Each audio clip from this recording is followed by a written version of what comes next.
So what we want to know is, based on this card, Triple Triad, we want to see where that stacks up. And slowly but surely, Triple Triad. 320th, so this is pretty bad. Rather than try to judge whether the card is good or bad, which is going to take a long time, it's better for us to be able to look this up and to like guarantee that there's no value. We're kind of just tier whoring our way through these cards, and eventually get like a mediocre vibe and game sense as to what's considered busted and not. That's essentially what we're going to be doing today. Valkyrie Aerial Unit. And because we're doing quick draft, we have time to think. Valkyrie Aerial Unit. Okay, 240th. Not very good. Circle of Power. Aha. You draw 2 cards, you lose 2 life, and you make one of those Black Wizard tokens. I think we're going to use the first pack for value, and then we'll force a color in the second pack and third pack. So we'll just be like tier whoring the best cards in the pack with Circle of Power until we can you know, get to the second pack. Circle of Power. It's in the top 100, so it's not bad. Ride the Shoopoof? Ride the Shoopoof. Ride the Shoopoof. 206, not great. The Emperor of Palamecia. It would be nice if we can force red-blue, so this kind of automatically gets higher up on my list here. What is it called? The Emperor. Emperor. Ah, it's nearly top 50. I guess we're gonna first pick this.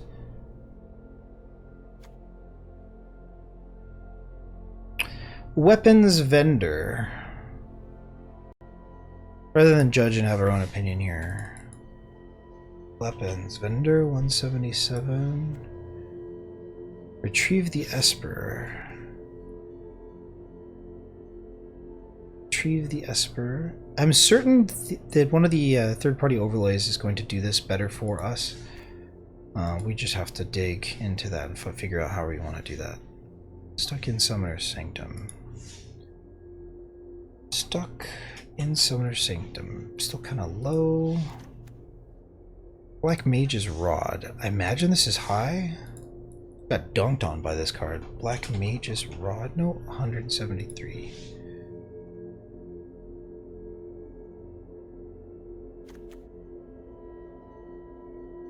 Undercity Dire Rat. Dire? 151, okay. Sabotender. Sabotender. 3, okay. Giant Toad. That's funny. Giant Toad. Where's this thing? 235. Adventures in and this land. So I guess we take this. This has the highest value. What's this?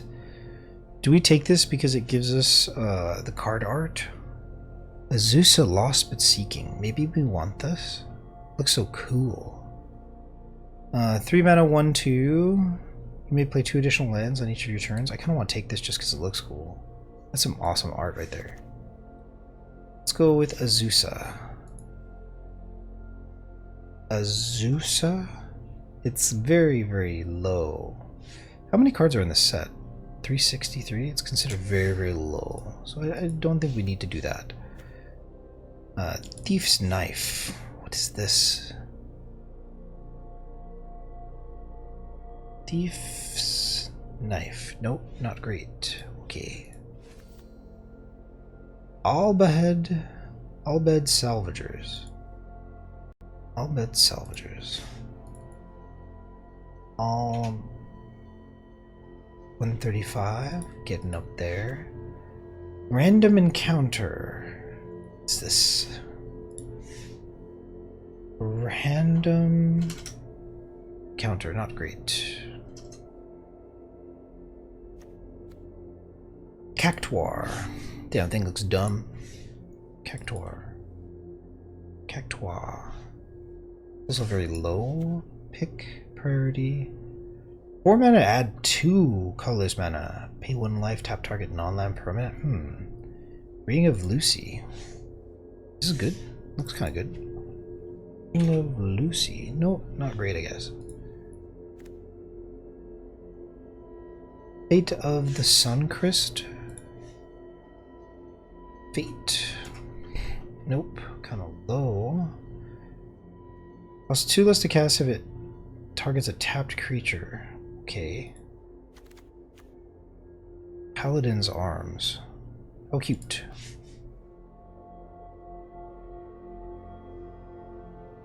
Paladins. 155. Why is this card a higher priority? 3 mana for a 2/1. 3 mana for a 3/2. Ward 1. And it's a knight. Okay. Ice Flan. Ice Flan. Not great.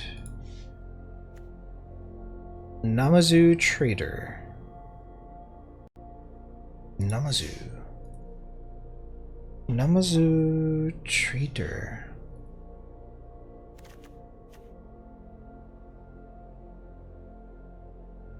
Ace Magic.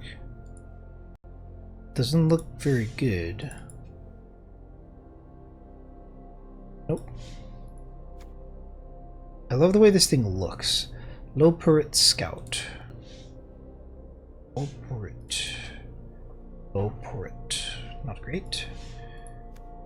Okay. So I guess... Huh. None of these cards are really great.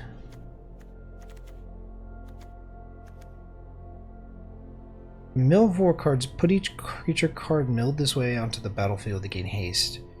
Return those cards to their owner's hand? Huh, that doesn't seem very good. This creature deals combat damage to a player, draw a card, and is a rogue in addition to its other types. It's a 3 mana 2/2 that equip 4? That's really, really bad. So it's a 3 mana 2/2 that deals damage, draws a card. Is there anything that we want? Man, I don't even know what this does.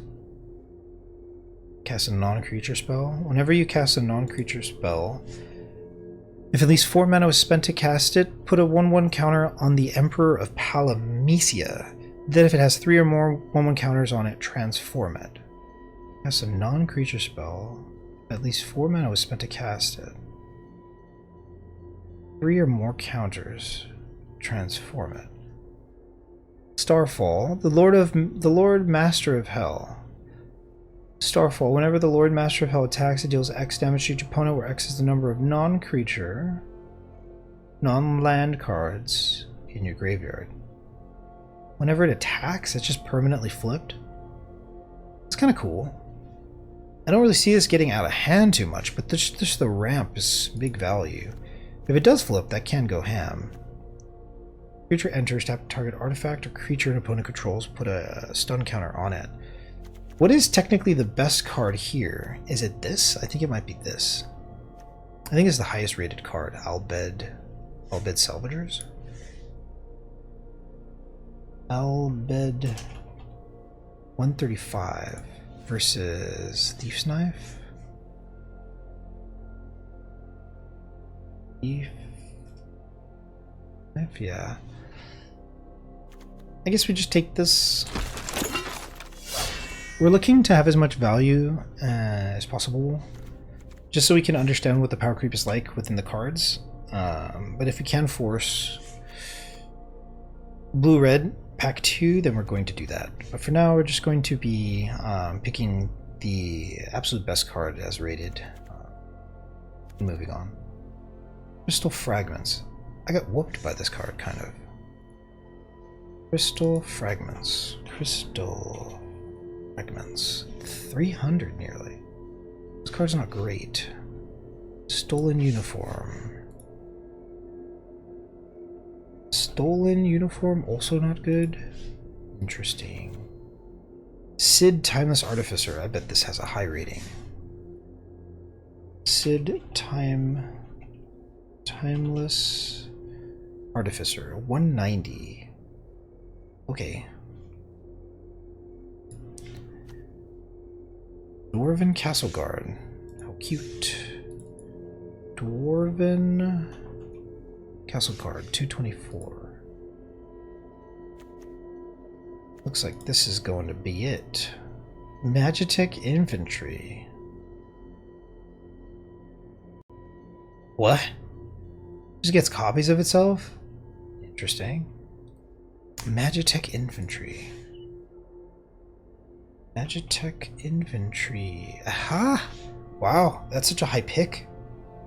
This has a higher pick value than Sid. I guess if I get multiple stacks of this creature, as long as you control another artifact. Interesting. It's 1 mana 2/1 essentially, and it searched for more copies of itself. And I guess you can have an infinite amount of those copies in draft. Wow. Syncopate. Syncopate 113. Wow, such a high pick here. Counter target spell unless its controller pays X if that spell is countered this way, exile it instead of putting it into its graveyard. It is like a 2 mana counter, often enough. It's got a lot of flexibility. Syncopate. Maybe this behaves a lot more like a guaranteed counter in the early and mid game. Does this have a higher priority than the... I don't think it does. It does. Wow. Okay, so it looks... wow. Hectize. Hectize. 133. I like this card. Namazu Trader. This is not great. Neither is this. Neither... well, what is this actually? Airship Crash? Airship Crash. 256. Town Greeter. Town Greeter. Whoa, why does this have such a high value? What do you mean, bro? I have to take this thing? This thing looks trash. What is this card? Why do I have to take this? What is this? When this creature enters, mill 4 cards. You may put a land card from among them into your hand. If you put a town card into your hand this way, you gain 2 life. Oh.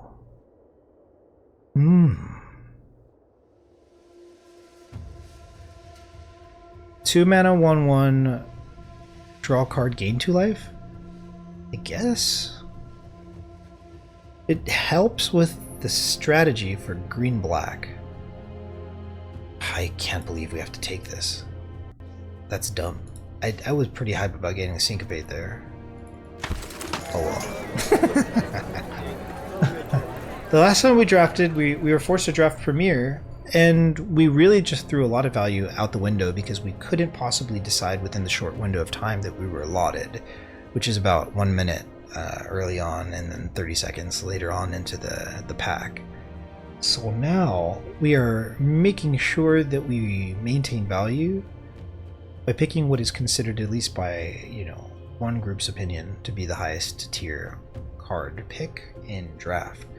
We're limited as a format. So this is kind of a complete 180 from the last draft that we had. Plus, not to mention it's it's quick draft, so we can take it easy. Ash, Princess of Dalmasca? Ash. I'm getting hungry. That's a good sign. It's been a while. Ash. Princess? Maybe we should just type it out. Princess of Dalmasca? Wow, it's very low tier. Okay. Can avoid this. Cloud of Darkness. Pick a top tier, pick a top tier. Cloud of Darkness. Whoa, why is this such a high tier card?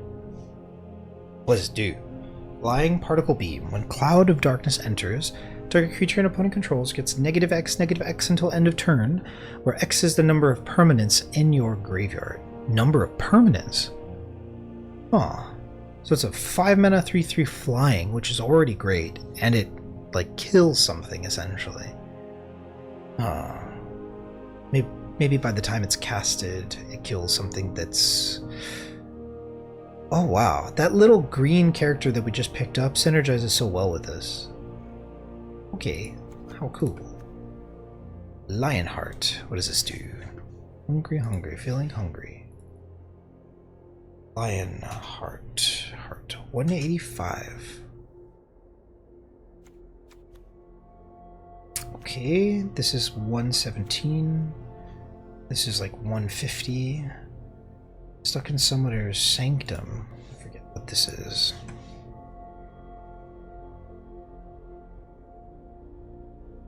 Stuck in Summoner's Sanctum is 152, not bad. Call the Mountain Chocobo. Whereas running. Call the Mountain Chocobo has a 109 rating. Okay. What about this? Oh, it's Death Touch. Grand Pulse Ochu. Ochu. Grand Pulse. 191, not too good. 1 mana 1/1 Death Touch, not bad. Monk's Fist. Monk's Fist 204. Okay. So it looks like we take this. Nice. We know what this is. It's like 150 or so. Let's double check. Thief's Knife. Knife. 270. Wow, I was way off. Clash of Acons. Sorcery. Bash. 236. Not so good. Titus Blitzball Star. Oh god, don't remind me. Blitzball. No. Blitzball. 310. That's not very good. This is at 117 or so. Rook Turret. Hungry, feeling hungry. Rook Turret. Oh, not great.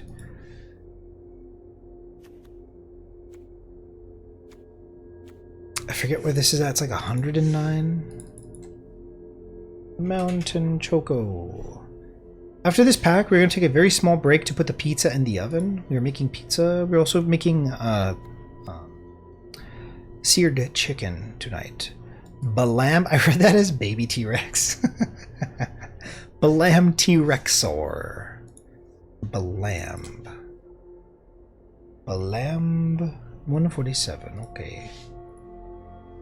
Nothing too inspirational here. I guess this is the highest tier that we have so far. Instant ramen? So hungry. Damn it. What are you doing? Why are you showing me food? God, it's not fair.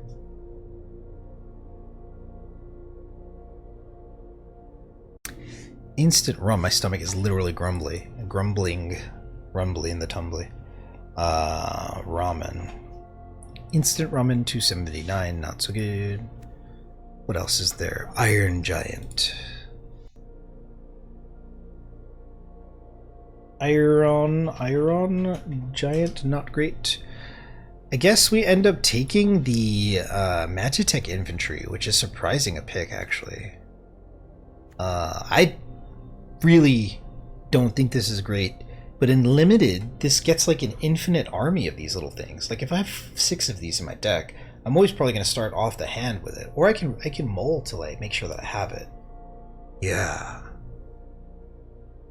Turn 1, a 1/2. Turn 2, cast some sort of artifact like random like this, and then swing for 2, and then turn 3, guarantee another one. Like, that's not bad. That's not really a bad line. This Chocobo is 109 though, so I think this beats this. I have to double check. It's between the Magitech Infantry and the Chocobo from the mountain. Infantry. That's 117, and then Mountain Choco. Yeah? Call of the Mountain Chocobo gets it. I don't even know what this does. Don't need to know, just need to pick it. Samurai's Katana.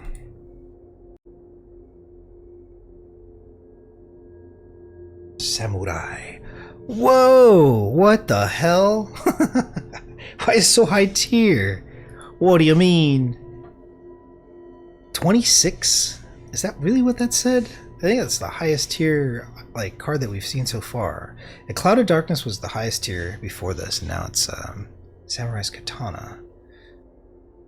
Oh man. Don't know what this does. Equipped creature gets Trample and Haste. Oh wow. So it's a 3 mana, 3/3 with Trample and Haste. Equip 5. Okay, that's actually really strong. Trample is the big deal, I think, there. And that cheeky hero. Okay, it's very high tier. I was not expecting that. I don't want to try to pronounce that, so we're going to say Merchant. How do you say that? Merchant. 263, not great. Another Syncopate, that's at 107. This is very high. This is 150. This is maybe 200. Warrior's Sword.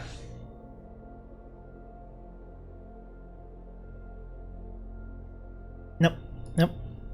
193, not good enough. Giant Toad, also not good enough. What is Blitzball gonna give us, actually? Blitzball. Blitzball. 309, okay. Oh, this land looks sick. Should we take it because it looks cool? Nah.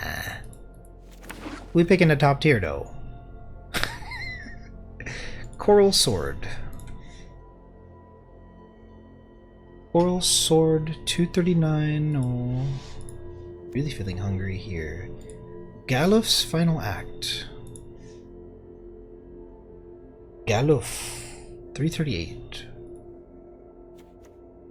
Shadowbringers, Dovin's Veto, instant. The spell can't be countered. Counter target non-creature spell. Huh? Can't be countered? That sounds kind of busted. Dovin's Veto, so this is a reprint. That card art looks crazy. Looks crazy though. Dovin's Veto, 318, gotcha. Hungry as I am, I'm losing track of the value of these cards. Ignis Scientia? Is this a legendary chef? What is happening? Ignis. Ignis? Whoa, it's a very high pick. What does this do? Why are there so many words in the high pick? Like, can't I just see... Can I just see, like, physical value? Like a 3 mana 6/6, I'll just take it. Like, why does everything have to be so complicated, though? Alright, whatever. This is 65. Don't need to know what it does. So, we're gonna take a small break, like maybe a 5-minute break. More like a 2-minute break. Yeah, a small break. After pack 1, and when we come back, then we'll get into reading the cards that we have and kind of understanding where the value lies in terms of colors and synergy. Ignis Scientia. If we were a little bit faster, maybe we should just kind of focus on the draft before making the pizza, but I think this is going to take us a while to read through. Got about 2 hours left in the stream. So this is 65. Don't want to read it yet. Slash of Light.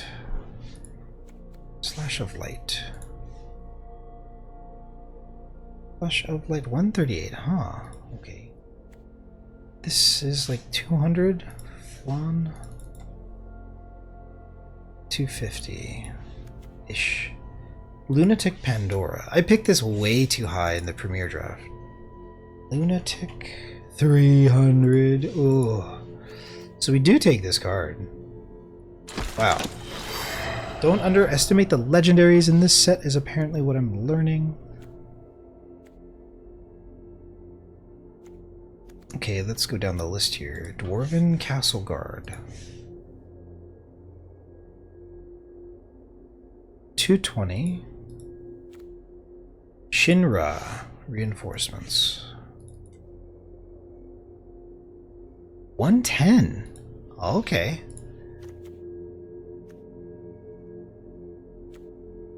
Red Mage's Rapier. 303. Okay. Adventurer's Airship.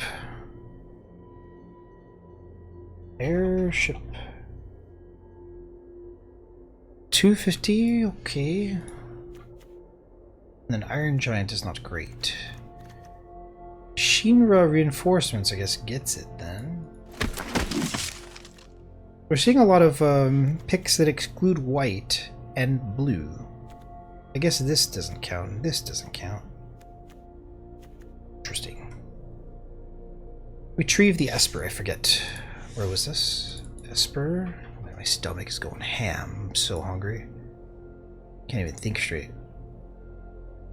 Retrieve the Esper. Not so good. 170. This is a higher pick, I think. Stuck in Summoner's Sanctum. Sanctum. 152. Don't know. Let's see. Baron Airship. Airship. 183. Kind of close, I guess. I think we take this. This was our pack, I believe. I don't know what's considered to be a higher tier option. But we are just going to, like, ignore our bias and go for the top tier here, so... I'm pretty sure... Encounter was 200 or so. Counter... Wow, 342. Totally off. Ring of Lucy...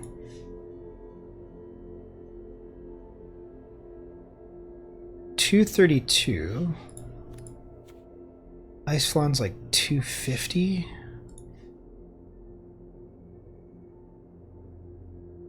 $250. $240. Haste Magic. 3. And then this was like 350. Scout. Okay, so I guess we take the ring. It is a non-creature spell that costs 4. So that synergizes whenever you cast a non-creature spell, if at least 4 mana was spent to cast it. Wow. I don't know which of these is going to be considered great. Stolen Uniform. 350. Not good. Castle Guard. 220. Sabotender. 302, no. Airship Crash.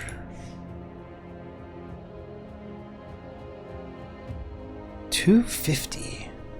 So the guard gets it. Chocobo! This is the highest pick. Is this Chocobo? It's like 109? Mountain Chocobo. Mountain Chocobo.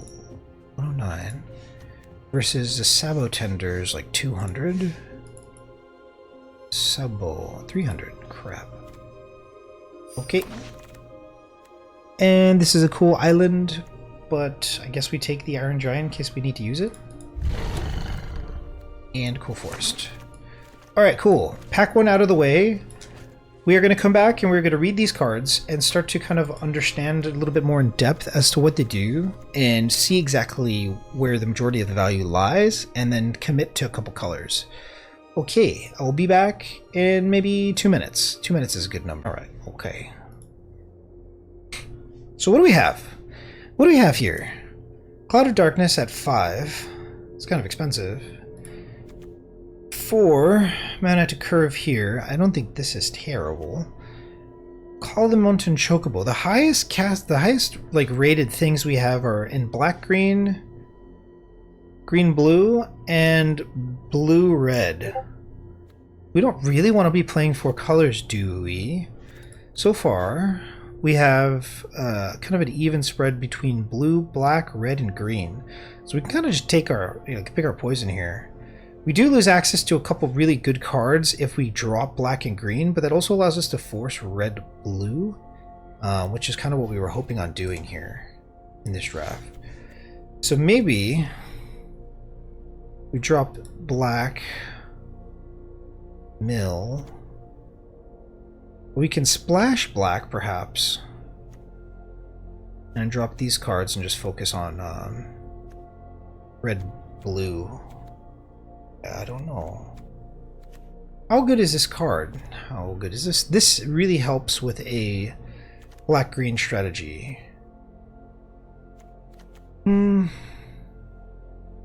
Dwarven Castle Guard.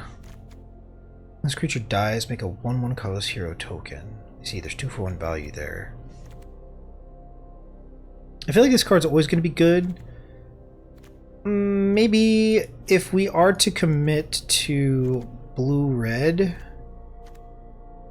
drop the black with a splash of green, maybe we're in good shape. I don't know what this does. Look at the top 6 cards of your library. You may play a land card from among them onto the battlefield, put the rest on the bottom. I've come up with a new recipe. Let the man cook. 3. Exile target card from a graveyard. If a creature was exiled this way, create a food token. Sacrifice this token, you gain 3 life. I see, it's a life generator. I guess we drop these cards, we stick it out, and force our way into blue-red. I just know that it's part of our daily achievements or weekly achievements, I think they're called. And so we kind of force our way in here. But I also do want to be mindful of the top picks, and maybe it won't be so bad considering it is a quick draft for us to just continue to cycle through as we learn the set, picking top tiers and then just hoping it all kind of works out. Also, mana isn't that difficult on MTGA because it does the mana for you, so that's one of the more difficult things when playing multiple colors beyond 2. Teferi. Edia Kramer. Edia? How is this pronounced in the game? I wonder. Okay, we don't read this though, we'll just go through here. Teferi. 198, so 200. Not so good. What? Vincent Valentine. 4 mana. Vincent. Oh yeah, that's a pretty high tier pick.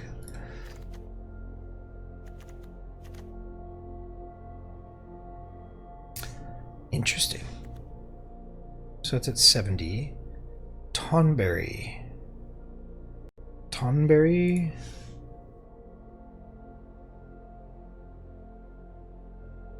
$194. Opera Love Song. Opera. 238. Torgal, a Find Hound. Legendary creature with a 2 mana cost. Orga?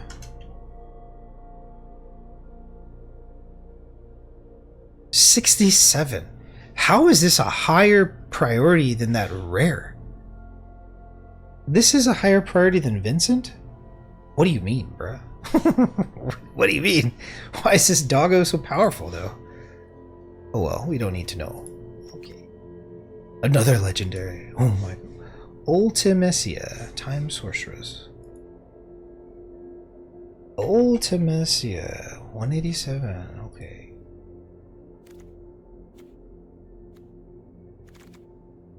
None of these cards have a higher priority. Black Mage's Rod. I like this card because I got beat down by it, Black Mage's Rod. But it's actually not considered to be that high of a tier. Black Mage's Rod. That's not great. Suplex. Suplex? Suplex. 129. Airship crash, not great. I guess we can take the doggo. If we continue down this path, I think we're going to be forced out of playing blue-red, which is okay. I can get the weekly at some other time. I do neglect the weekly, and I shouldn't, because if I'm going to consistently like make content in MTG, I should keep up with the weekly to help supplement. Paying to win is fine. It just gets expensive over time. So I guess we take the doggo. It doesn't look like we're actually going to be like, we're just going to keep all our cards. I want to be able to see what we're working with. Maybe minus the forest and the iron giant. Cloud Strife. Najila the Blade Blossom. Interesting. Cloud Strife.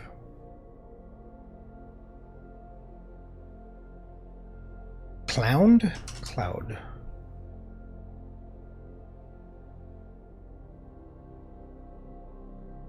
Oh, it's called something else. Najila?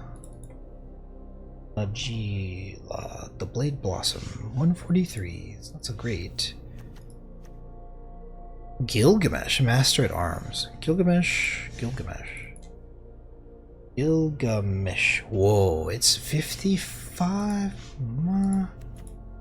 Okay, whatever that is. Shiva. Summon Shiva. Shiva. 114. Kinda mid. Shambling Sieth? What's this? Shambling 284. Okay. Unexpected request. Alright. Requests. 300. Saz Chocobo. This is busted, isn't it? It's a little baby Chocobo. Saz. Saz Catroy. Saz Kotzroy is number 5. What a busted card, apparently. Saz Chocobo is 38. Oh? Is that a higher pick? Is the Chocobo a higher pick than this badass looking Gilgamesh? The fuck? What do you mean, though? 38. 38 Gilgamesh. It is. What the hell? Okay. Chocobo big busted, I guess. White Mage's Staff. White Mage's Staff, 116. Scorpion Sentinel. What's this? Scorpion. 150. Ahriman? I put way too much priority on that card last time I dropped it. Ahriman, 196. Laughing Mad. That's cool. Artwork. Laughing Mad. It's an instant. Laughing 261. Gabu Gardener.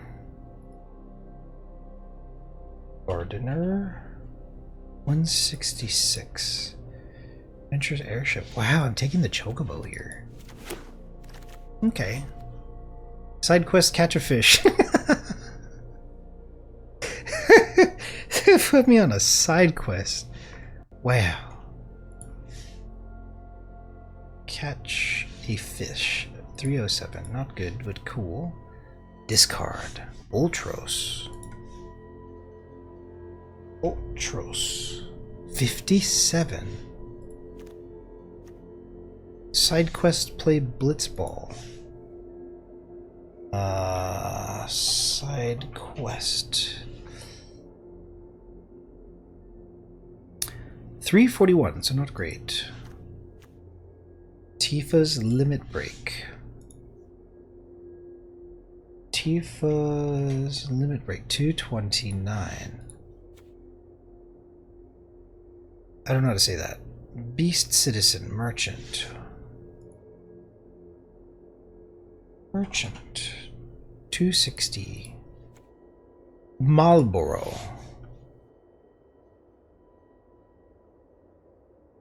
122.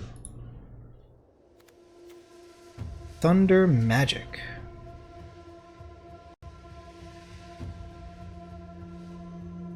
Thunder Magic is at 54. Does that outpace the previous card? Thunder Magic. 4 mana, deal 4 to target creature. Thunder Magic versus Ultros. 54. Ultros is... Oh! It's actually slightly above. Guess we're taking Thunder Magic? Chocobo Kick. Interesting. Kick. 107. I see. Interesting. Let's ball this thing. I guess we actually take the Thunder Magic? Realm Sketching.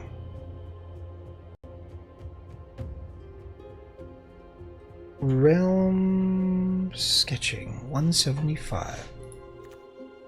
Blitzball's like 300. Diamond Weapon. The hell is this? Diamond. 192. Okay. Is this the highest actually? It's like 140 something, right? Realms? Realms. Yeah, 170. Garnet, Princess of Alexandria. 189. It's safe to say that we can avoid white, so we'll get rid of the Council Guard. It looks like we're going to be playing any of the other colors combinations besides white at this point.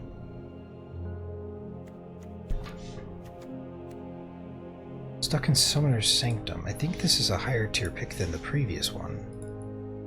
Well, Realms is 170. And... Summoners?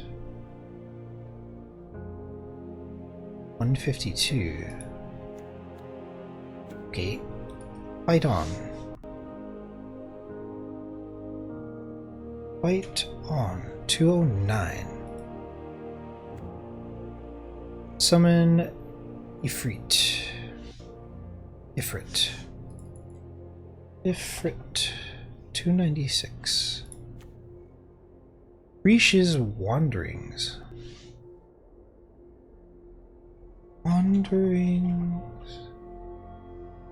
Wanderings? 207. Summon Fat Chocobo. Stupid. Fat Chocobo. 106. So this is actually higher.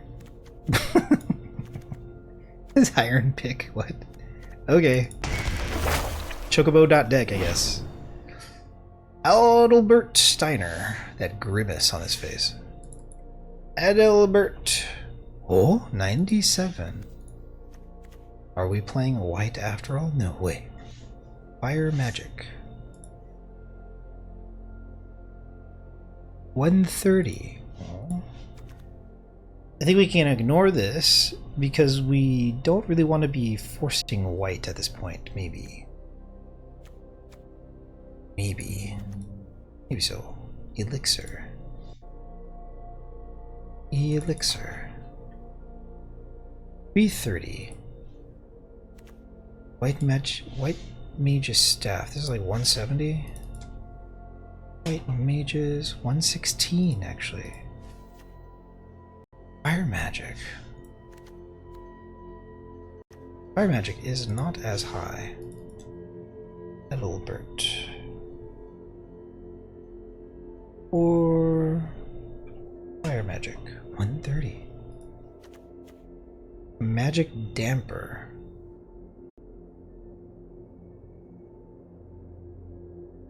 Damper 170. Heck dies 30. Laughing Mad, no. Ifrit, no. Another Chocobo. Fat Chocobo. Fat. 106. Guess we take another one of these. Interesting. Enchantment creature. So this counts as a creature, non-creature spell. Whenever you cast a non-creature spell, well, this is technically a non-creature spell, but does this count? Because it is a creature, so it cannot technically be a non-creature spell. I guess we continue to take value.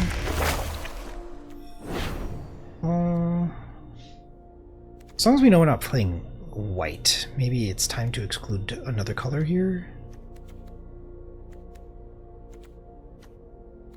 Maybe black, it doesn't really work out too well.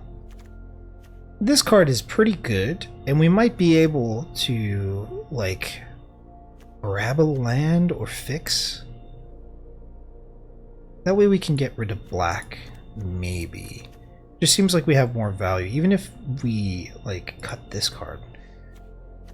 It just seems more consistent for us to play some variation of blue, green, red.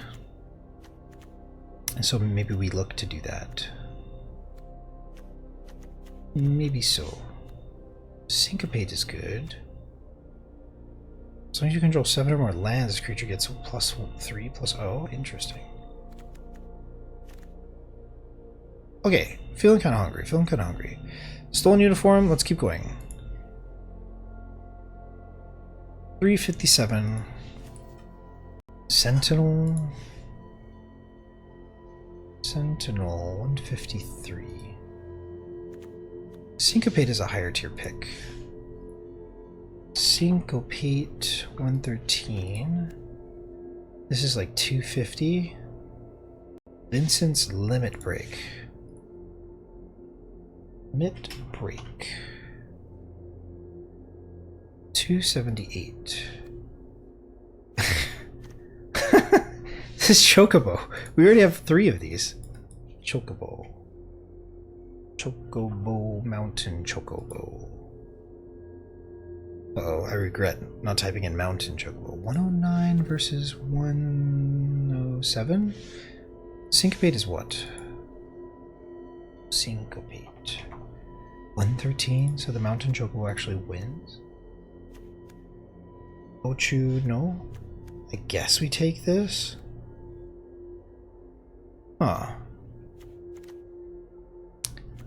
It may even be the case that we splash red and play green red. I mean, splashing blue here. This doesn't really do very much. I don't know. When it enters, look at a top 6 card. You may put a land card from among the battlefield on the rest of the bottom. So it's 3 mana 2/2 that gets a land.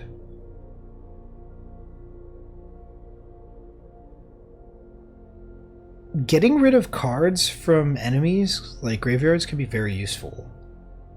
It's just kind of like expensive to do. I don't know. Making artifact tokens might be useful.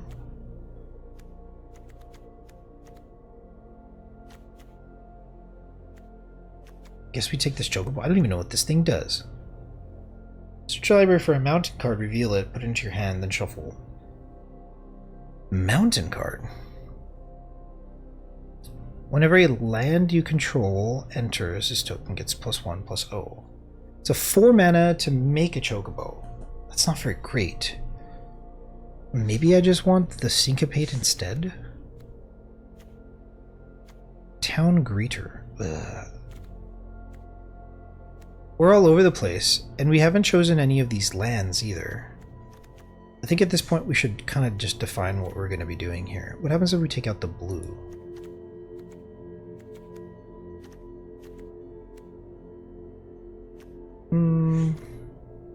So our strongest 2 colors, it looks like it's green or red. And if that's the case,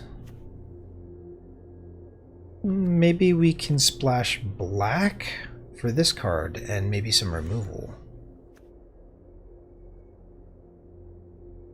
Ramping with green-red. What does this do? Create a token. Wark.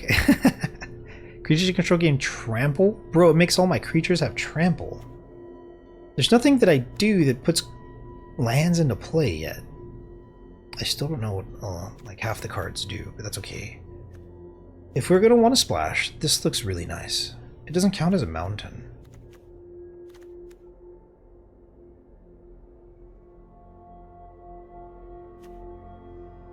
Chocobo. I feel like casting this consistently on turn 4 is great, but having like 4 of them is not awesome. 6 mana to flash it back. I don't feel like it's crazy good. But if this is in play and it's giving all of my creatures trample, and I'm just overrunning people with chocobos, that's really funny actually. Oh man. I think that this card is the best in the pack, highest pick in the pack. Maybe we just take it. I don't know what kind of synergies I can develop with chocobos. Swallowed by Leviathan. What is this at? Let's see. Leviathan. 42? Why is this such a high tier pick? I don't understand. Choose target spell. Surveil 2. Then counter the chosen spell unless its controller pays 1 for each card in your graveyard. Surveil 2. Look at the top 2 cards, then put any number of them into your graveyard and the rest on the top. Oh wow. Okay. Interesting. 42. Sid is like 200. Sid 190. Elixir is not great. Summon Choco Mog. Other creatures you control get +1/+0. Bruh.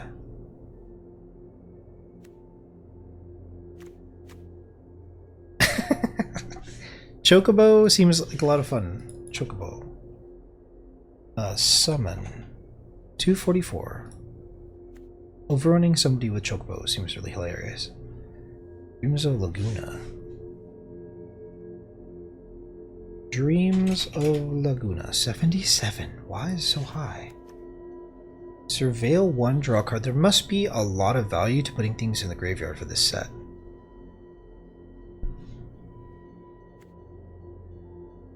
Warrior's Sword.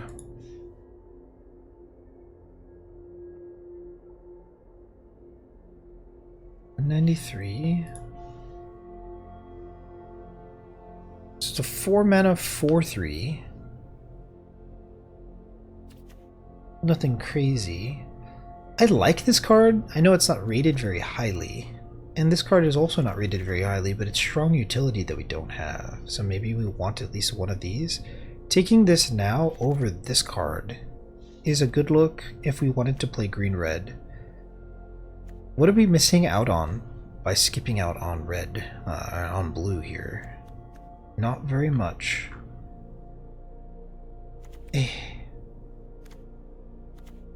These have higher pick priorities, but it doesn't seem to be working out so much for our deck. This is like a very safe pick.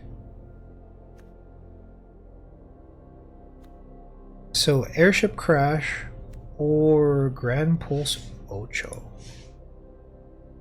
Grand Pulse 191 versus Airship 256. So I'm told to take this essentially. Okay. Not having any removal seems like a real bad idea. But technically we have this for removal, and that's about it. We have removal in black if we splash it, and in blue as well.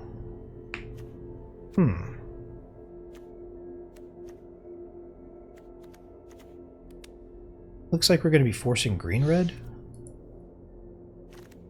Really hard.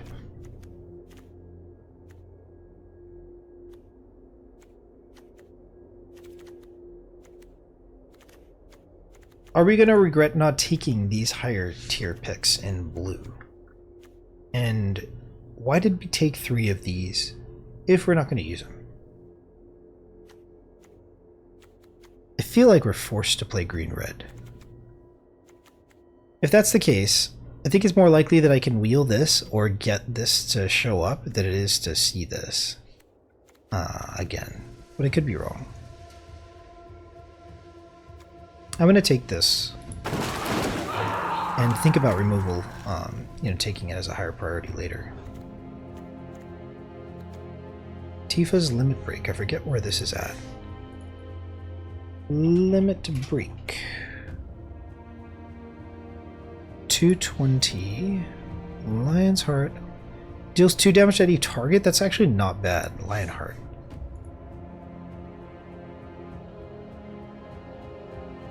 $185. Okay. Blazing Bomb.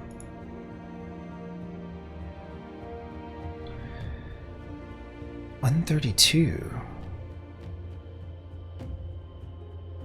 $132, and it's a creature. I don't know what this does. Instant Ramen's not gonna get there. Lionheart. 85. Okay. I don't know what that does, but we're taking it.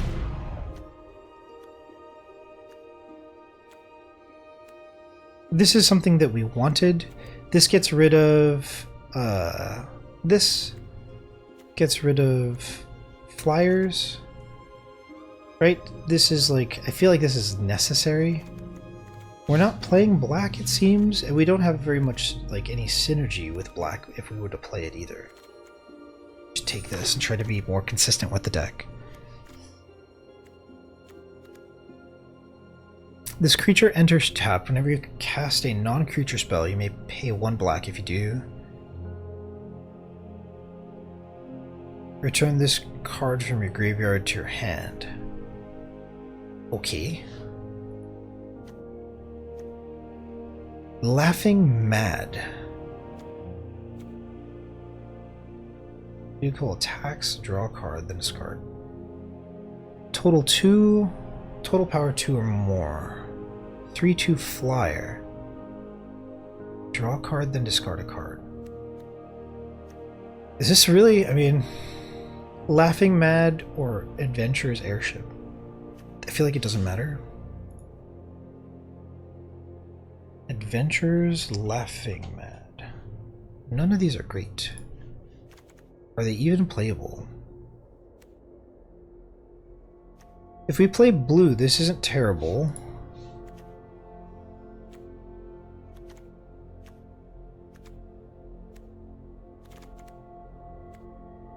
We play blue.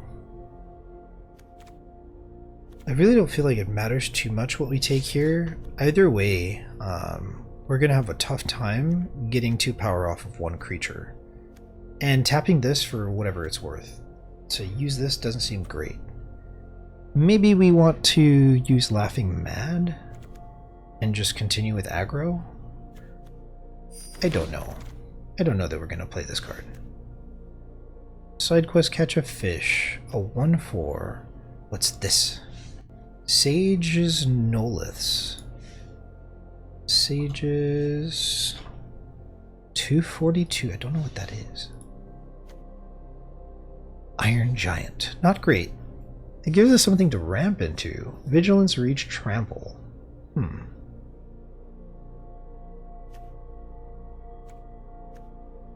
Wait, this is a land? Sacrifice an artifact, put a 1/1 counter on each creature you control, activate as a sorcery? What do you mean? I didn't even notice this was doing that. Sacrifice an artifact. Okay. What artifacts am I making? I'm not making... Oh, this is an artifact. It's not an artifact that we really want to sack, but if we have like a fleet of chocobos... What's going on over there?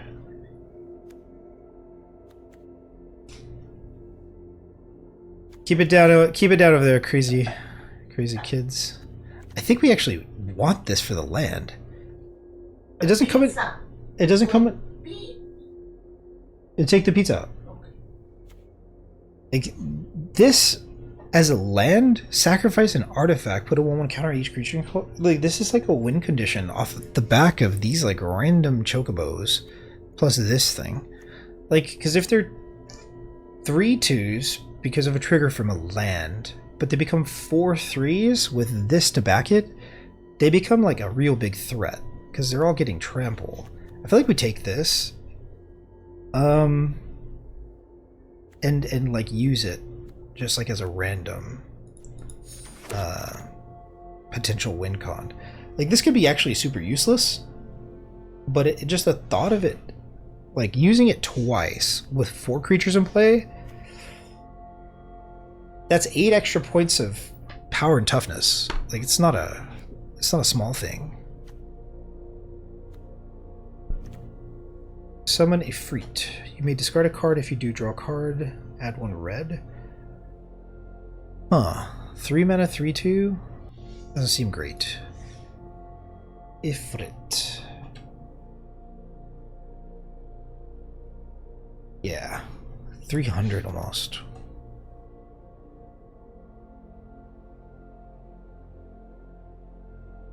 Grish's Wanderings. This helps us to splash, but it also helps us get a town, which could prove useful later. I don't really understand the value of having towns. I guess we take this because everything else we have, or, you know, it's kind of not very good. This doesn't seem very good, though. I guess we'll put this over here as a land. This is at least playable in our colors, so we take it, but we're not happy with it. What's this? Cecil Harvey. Timna the Weaver.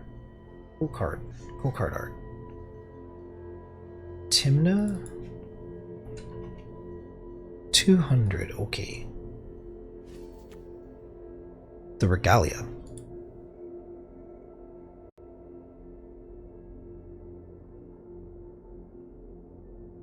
$100. Okay. Artifact fits in my deck, I guess. Crew for 1? Oh, dude. Wow. Cargo ship. 2 mana, 2/3 flying vigilance crew. Add 1 colorless mana, spend this mana. Ability of an artifact. Cargo ship. I wonder. Cargo. 200. Gaius Van Baelsar? I like this card. I don't think it's better than that artifact that we have. Balsar? Gaius? 170. Freya Crescent. What does this do? Freya 200. Titus not great. Black Waltz number 3. Number 3. Black Waltz. 280. White Auracite. Interesting.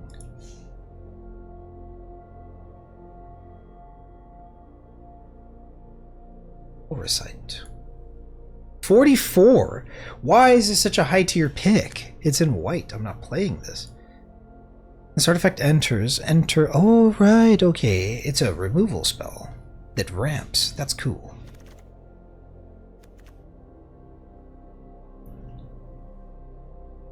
Don't have a lot of white cards.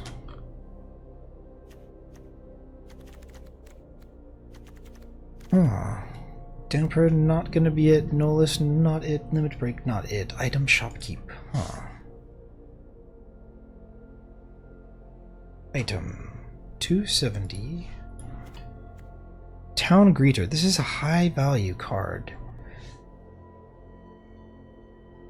Town Greeter. It's of a higher priority than the Regalia, but the Regalia is rare. This creature enters mill 4 cards. You may put a land card from among them into your hand.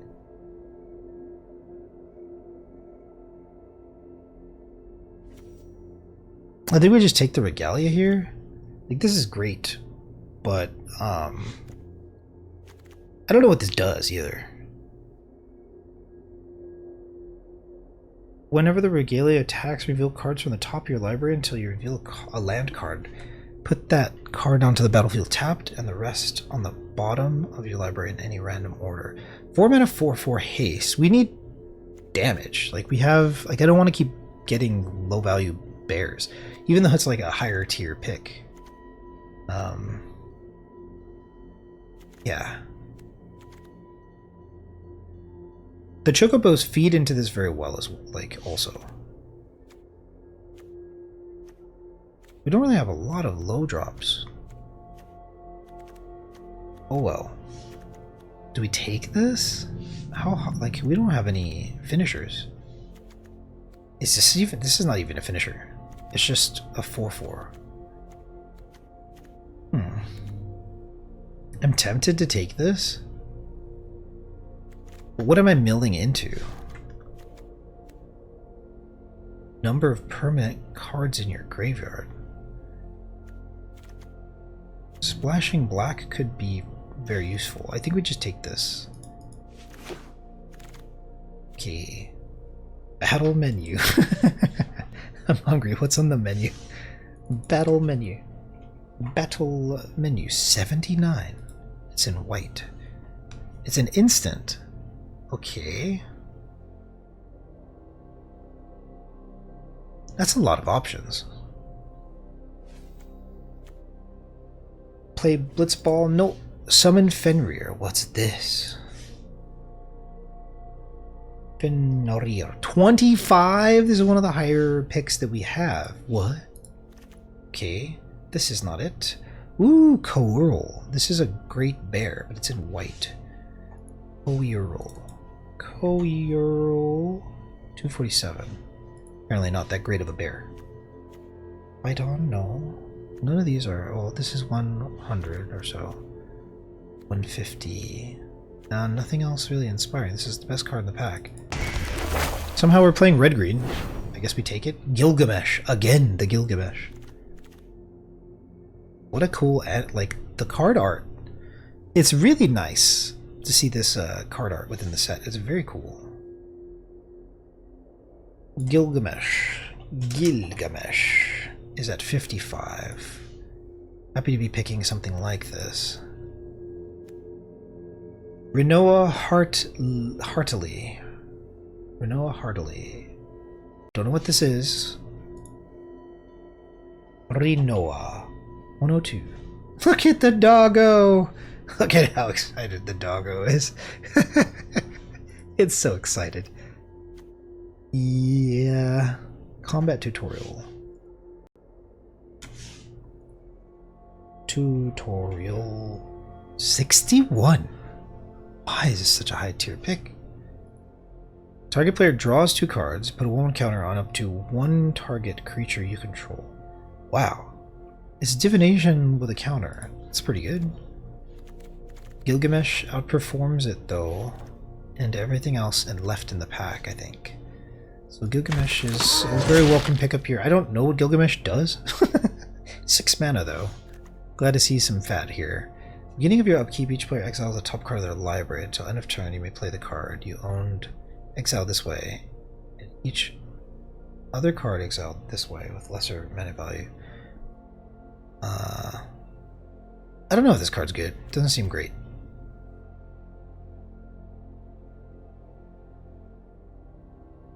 Fearless Ilse. Fearless Ilse? I don't have anything like that. What's that card? Fearless Ilse.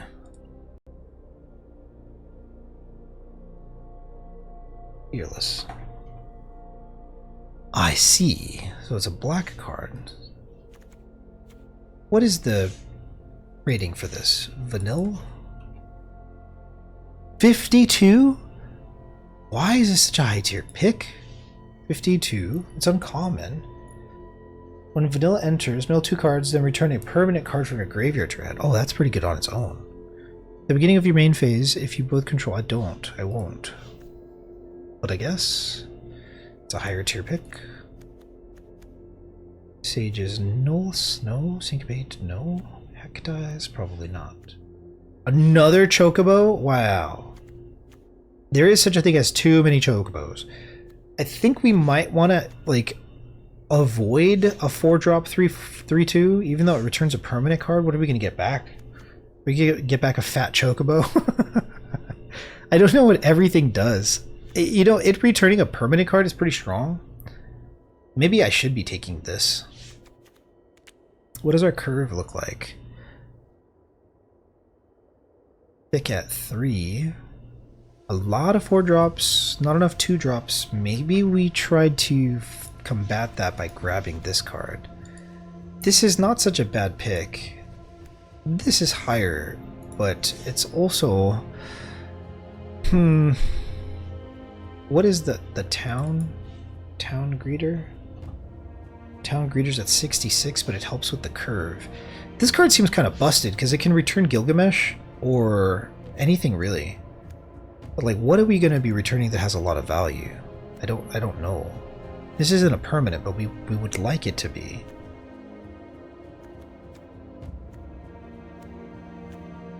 I think in best case scenario we get like a creature back, which stalls for value. I feel like this is just going to be irrelevant. It's going to be a 4 mana, grab us something kind of irrelevant, where we're going to be focused on curve. This helps us ramp, but this card is not that great. I can understand now a little bit more why this card's like there's just a lot of synergy. Paying 8 to make this card get bigger as I like throw a bunch of cards into my graveyard is pretty useful. If I splash black, I can get access to this as well as this card. Well, we don't have a way to transform it, but yeah, we're really struggling with removal. I just think that this is much more where we want to be. Coral Sword, another one of these Emperor Palamecia. Palamecia?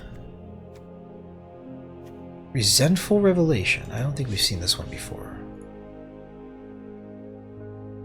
Resentful Revelation. That's 71. Why is this such a higher tier pick? Coral Sword, I forget what that's at. Coral Sword. 239, not great. Palamecia. I don't think we use that very well. Although it does ramp, you know what's hilarious though? This if I take another one of these, like our mana's kind of crappy, like, but playing turn 2 this and doing turn 3 this really helps us a lot. It's kind of a good look. Commune with Beavers?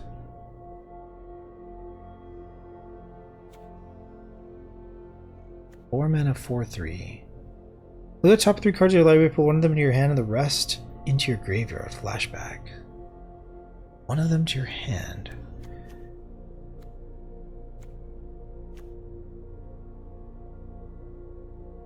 Maybe we take this? We're not getting a lot of value out of blue though. Or black.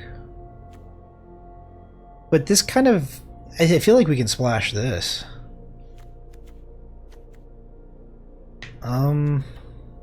Man, we don't have a lot of great options here. What is this rated as? Commune with Beavers. 219. Not great.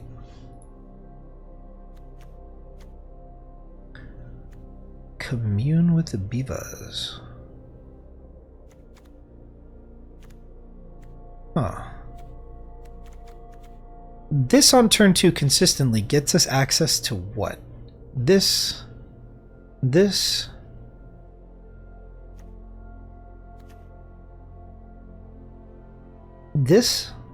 but not a lot of other stuff.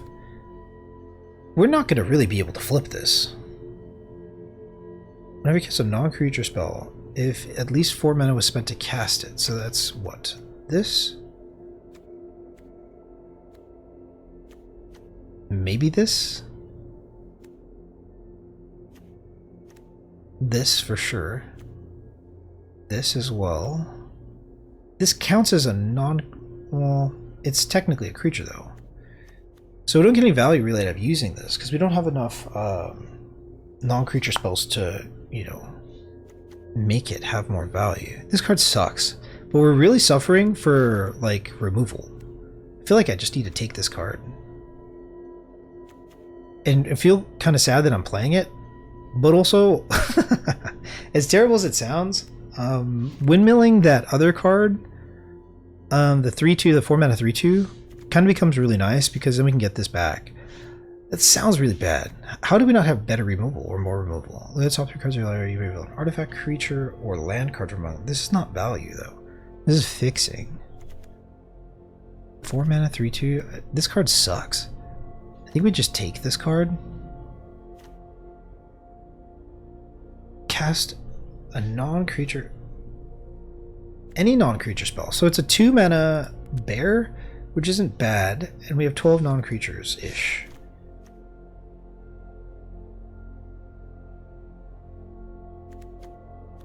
It can help us cast non-creatures.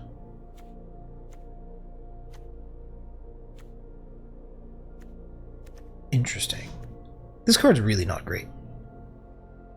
Is 7 mana to destroy an online permanent really where we want to be? We don't have enough removal to like choose. We have this, and we have this. How did this happen? Even if we splash, like, yeah, we don't have any removal. It's crazy. Attach it to target creature control. That creature gains first strike until end of turn. Maybe this is a better option because we can use this on our like little dorks here. And this is kind of crap. This is not good. Equip creature getting +1/+0 is so irrelevant. But the turn it comes into play, it creates first strike. I hate to take this card. I feel like it's really not good. But we're really suffering for removal.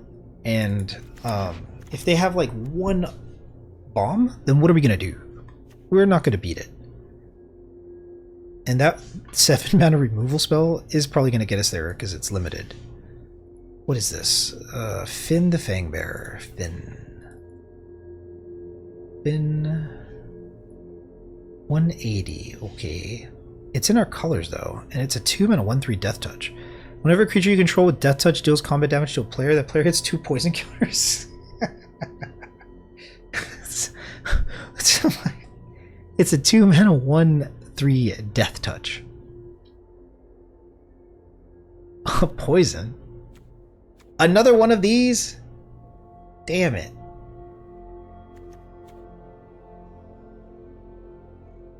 I kind of want to splash for removal. Is that wrong? Black Mage's Rod.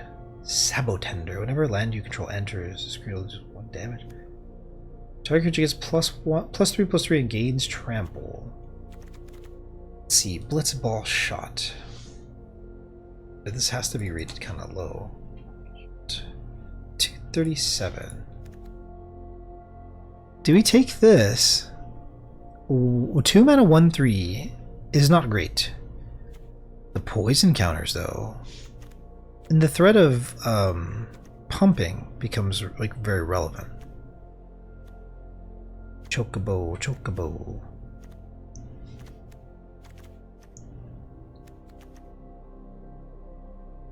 Are we gonna splash? Are we gonna end up splashing black or blue? We have soft removal here. If we do, we end up with 2 extra removal spells if we splash for black and blue. Can we afford to do it? Does anything in our deck... Oh, this does. Does anything search specifically for a type of land? This does. So if I use this, I can grab the town, which is kind of weird. Is it better than this? I feel like being consistent is better.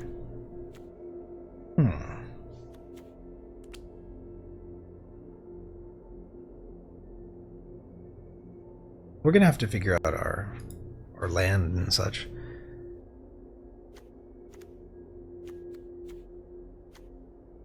In order to, so this is kind of an underwhelming option, and this is not great, and we can't really be playing these. If we're going to make it happen, we're going to make it happen off of splashing for black and blue to get the removal options. It may be better just for us to go consistent and play like, I don't know, Blitzball Shot or Sabotender. But I worry that in a quick draft, like, more experienced players will be able to like, yeah, stack their deck. So we might need more removal. Is it worth it for us to try to consider getting this off of this? How else can we get land? We have no fixing.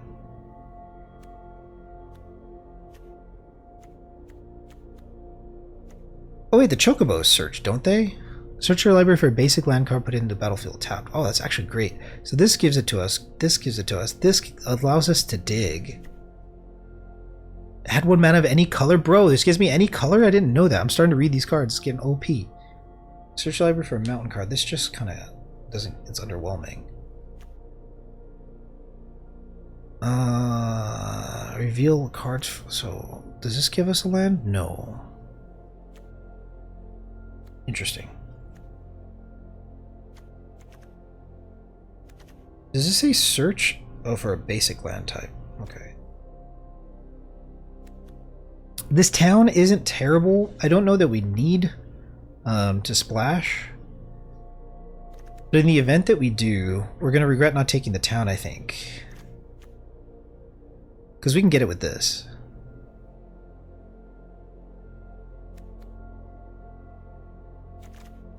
So what are we going to be splashing for? It's going to be this and this.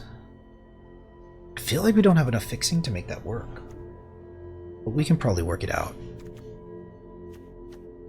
It's probably better for me to take this card. This is really weird. Poison counters. Why would I want poison counters? There's nothing that I can... with Death Touch. Whenever creature you control with Death Touch. This also has Death Touch. What is this? Am I just going to run them down with these two cards? I don't know. I don't know. I don't know. I don't think it really matters. We're towards the end of the draft anyway. I should probably just take this card because we really are struggling with removal. This behaves like soft removal and it keeps our deck pretty damn consistent. It also allows our little creatures to live and like interact. I think this is so scuffed. I like this card. I just don't think struggling to guarantee black mana in order to cast a 5 out of 3/3 flyer that 2-for-1s is really where we're at, or like a 1-for-1 removal spell. So I think we actually just take either the Blitzball shot or the Sabatender. Probably the Blitzball shot. This is like soft removal. What is this? Rufus Shinra. Look at the doggo. Rufus. 126. It's a Moogle. Cloudbound Moogle. Cloudbound 300. Not great. Ice Magic. I didn't check this one yet. Ice Magic. 94.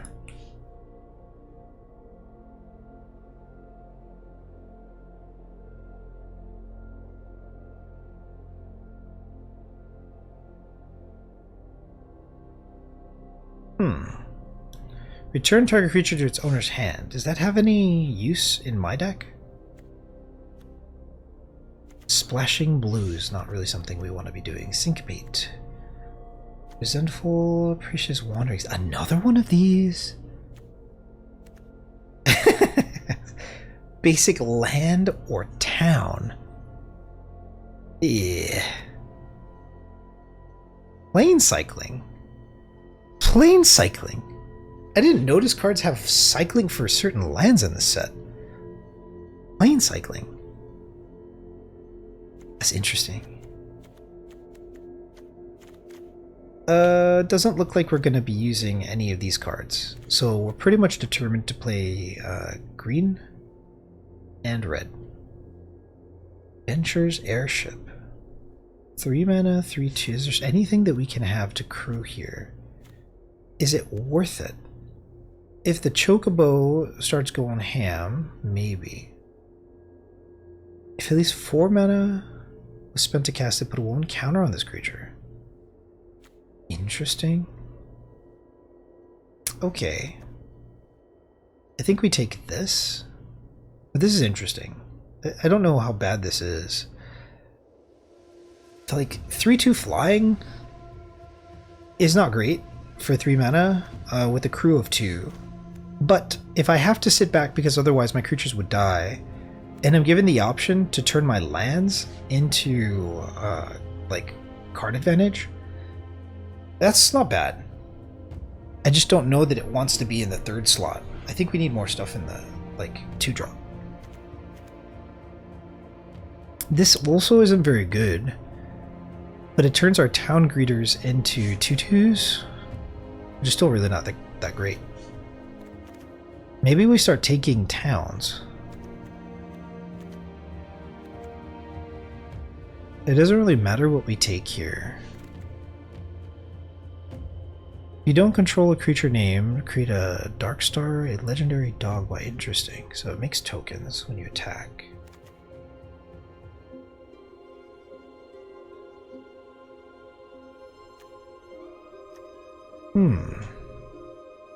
I guess we take this.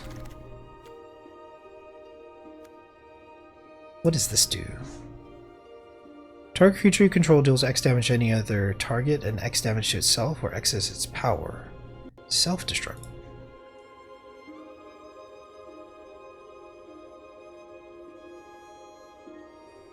$320. Not great. Another one of those legendaries. Target creature gets +3/+1 and gains haste until end of turn. Exile the top card of your library. You may play it until your next end step. Maybe this is where we want to be? 4 mana, 4/4 is not bad. As long as you control 7 or more lands, this creature gets +2/+ Magic Pot. When this creature dies, create a treasure token. Exile target card from a graveyard. Huh. Okay. Haste magic doesn't look too bad. I think we want some, like... I think we're just going green-red, like ramp kind of, so probably want the giant toad. What is Magic Pot value at? What? 327. And haste magic? I think haste magic is going to count as removal, though. I feel like we need to take this in order to get more value and 2 for 1. Like, if we 2 for 1 a creature that can really, like, swing, draw cards, gain life, or do damage, like, to our creatures or something like this. Because I don't know all the cards in the set. It might be a better place for us to just be, like, running it down and trading. Since we don't have removal. Plus, this also counts as extra damage if we're just going aggro. In the 4th slot, we have chocobos, which is not very exciting. We can definitely replace one of the chocobos with a giant toad. 4 mana 6/6 seems pretty good.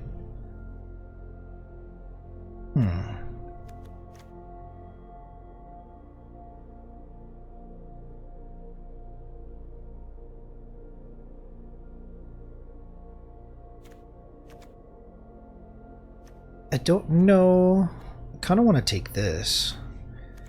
My concern is the amount of creatures that I have. I haven't really been paying attention to how many creatures we have.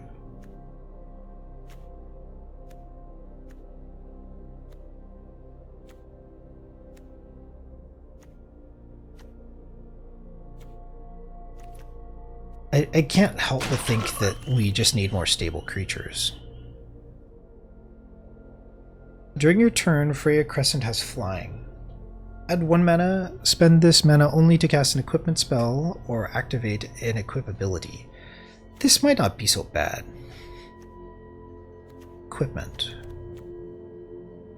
Is that the only equipment that we have, though? I think it might be.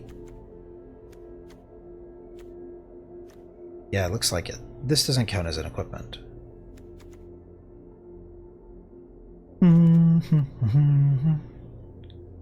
Whenever you attack, target attacking equipped creature gains menace until end of turn. Okay. Vincent's Limit Break.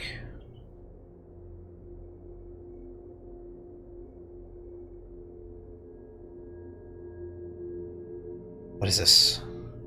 Tiered. Until end of turn, target creature you control gains. When this creature dies, return it to the battlefield tapped under its owner's control and has the chosen base power and toughness. Huh. That seems really quite bad. But if I use it on this and I block something, it returns to the battlefield as potentially a 7/2 for 5 mana? Doesn't seem very good. I think we're in quite an awkward predicament. We don't really have enough creatures that can really do stuff in the mid to late game. I guess we take the bear here. Target attacking equipped creature gains menace whenever you attack. So this thing ends up becoming a 3/3 that has menace because of this. I like the sound of that. Syncopate is still good. Fight on, don't know. Don't think a Frit is where we want to be. I almost want to take land. I just think it looks cool. I think we take the land. This artifact enters tapped. Exile this artifact. Shuffle all non-land cards from your graveyard into the library. You gain life equal to the number of cards shuffled into your library this way. Okay, so 6 mana. Yeah, that's interesting. Maybe we take the land. None of these are very good. I guess we take this.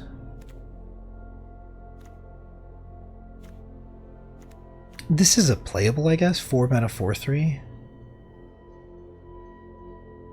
Pretty sure this is not where we want to be, but at least it's a playable. I underestimate equipment in this set. And, you know, if I have a bunch of Chocobo, like, tokens, they become 5/4s with this. It does cost a lot to equip them, but yeah. At least this is playable, I guess. You can call it that. Okay, well, we're going to take another small break, and then we're going to return, and we're going to build our deck. Today, we are going to build our deck, and then that's it. We are not going to be able to play today. We are going to have to focus our time in another stream. We will be streaming again on Monday. Our schedule is 6 or 8 a.m. PST, Monday, Wednesday, Friday. So we will be drafting, we will be playing this drafted deck next Monday. GG, I'll take a small break, come back, and we will piece together this mess of a deck. At least we were able to narrow it down to 2 colors, and that's awesome. Alright, be back in about 10 minutes. Alright, that pizza turned out alright. 47 cards. What do we cut? What don't we cut, I guess? Maybe this card goes in? Maybe we splash for this card? If we can consistently play this on turn 5, geez. I just really doubt that we can. The only way we can do it is if we rely on this card. Search your library for a basic land card or town card, put it onto the battlefield tapped, and shuffle. Because this actually gets us there turn 4. How does this card work, actually? Number of permanent cards in my graveyard. Interesting. Maybe it's worth it. Honestly, though, like, this has permission, and that's great. But if I have to, like, splash a color, you know, to get this to happen, I don't know how strong it is and how desperate we are. Like, this isn't terrible. It's just 7 mana, but with green-red, 7 mana is not impossible. Like, this goes over here, kind of. 48 cards, we're not using planes. This card definitely goes over here. I doubt I want to play these. Let's go down the list here. How many creatures do we have? 14 creatures, 15 non-creatures. 14 creatures, 15 non-creatures. Don't want this. This is removal, this is creature. So 3 creatures.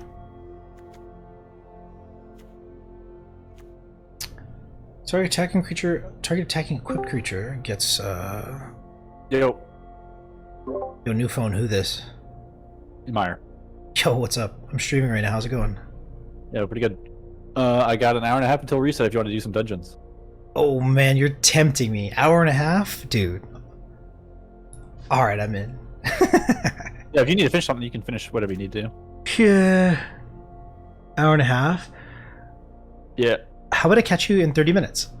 Yep. All right. That's fine. Just send me a Discord. You got it. Thanks for the invite. All right.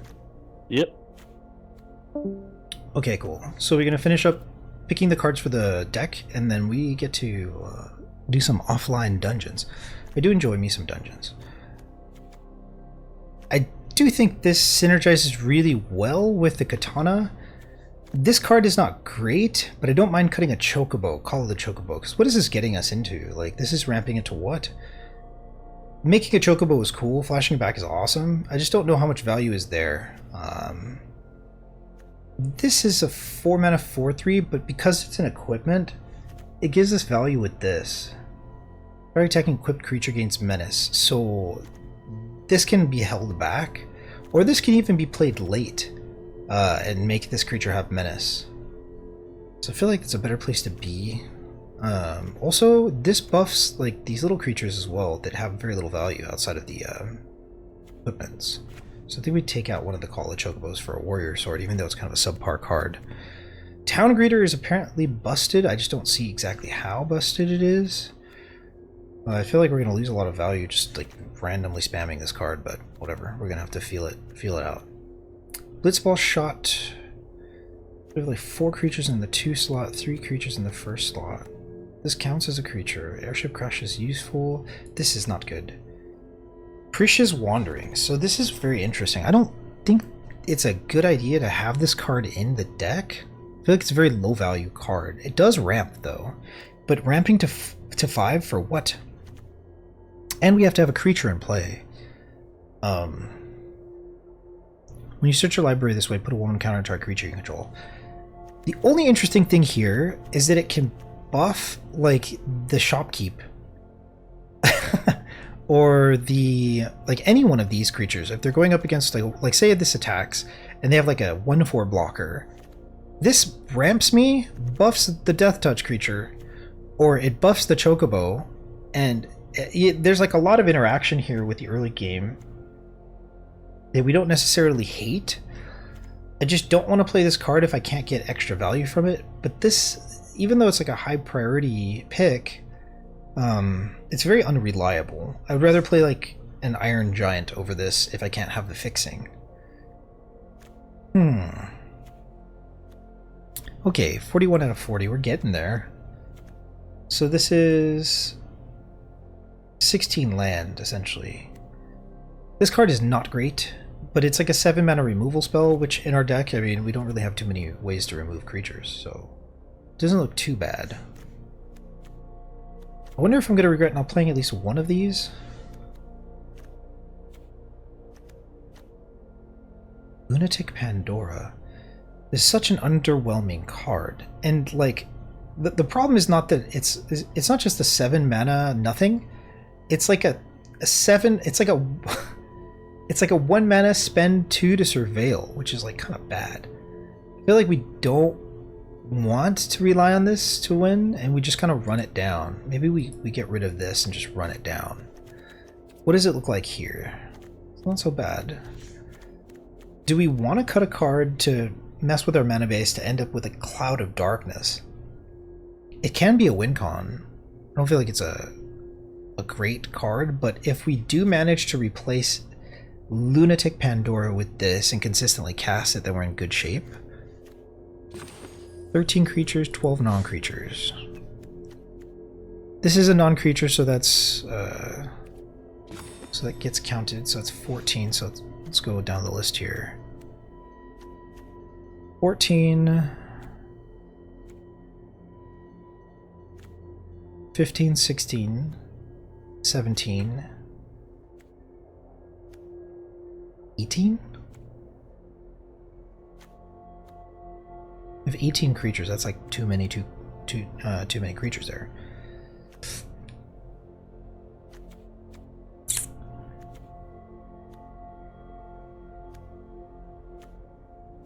What will we sacrifice? We probably sacrifice the Iron Giant. The thing is, we lose consistency for the sake of having the Swamp. It ends up becoming like a combo. We don't want a 5 mana 3/3 flying combo. We want consistency. So then we end up with 16 land, which is fine, because a lot of this A lot of these cards give us options for land or ramp us. Yeah, I think we'll be okay. Crew 1. Interesting. I think we're okay with this. It does look like we have time to run it, so maybe we play a couple games and just see how we do. I like this deck, actually. It's not terrible. Okay, I thought we weren't going to have time to play. We have time to play. So we get to play maybe 30 minutes. We are cooking chicken today. We're doing seared chicken. Seared chicken legs. Chicken thighs? Chicken thighs. Oh man, they have the cloud avatar. How do I win? This hand's not terrible. I guess we keep. What is this? This ramps us. Whenever you cast your first human creature spell each turn, that creature enters with an additional 1/1 counter on it for each dog and or wolf you control. You cast your first human. Huh. That's kind of cool. Actually, I can cast this next turn. Okay, we keep.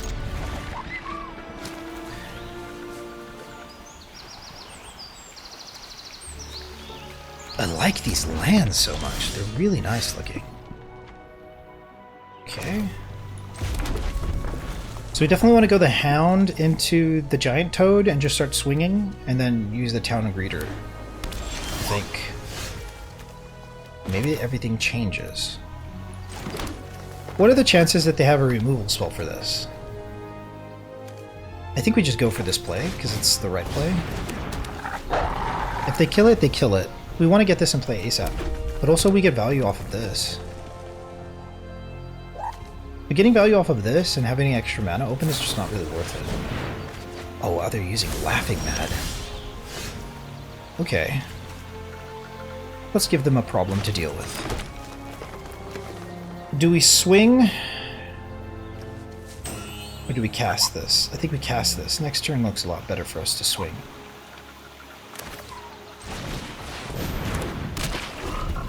Turn 3, 4/4 is not a bad look for green-red. We can swing for 7. Maybe bait out something that would otherwise kill this. Ooh. Reach. Whenever Barrett Wallace attacks, it deals damage equal to the number of equipped creatures you control to defending player. Wow, that's really good. Okay, how do we want to play this? I think we just swing here. They're probably going to know that we have something. We get to drop 2 creatures here. Right? Whenever you cast your first human creature spell each turn, that creature enters with an additional 1/1 for each dog. Okay, so I think we cast this, swing for 4, and hold this back to block. We don't really have a good trade. I don't know how we want to play this. What's the optimal look here?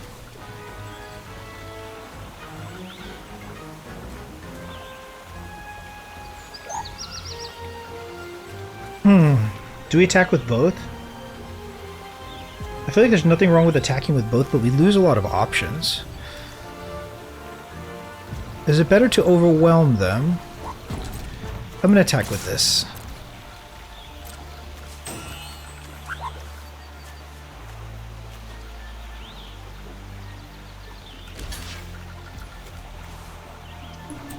Made it look like we had a hard choice.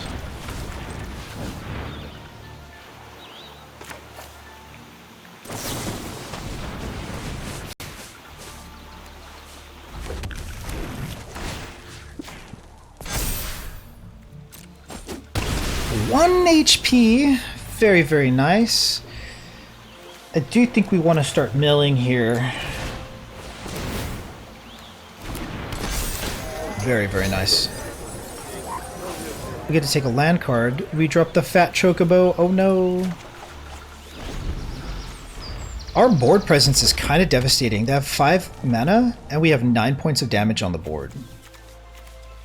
This becomes a 3/3. They got another one of those. How salty are they going to be when they run into this next turn?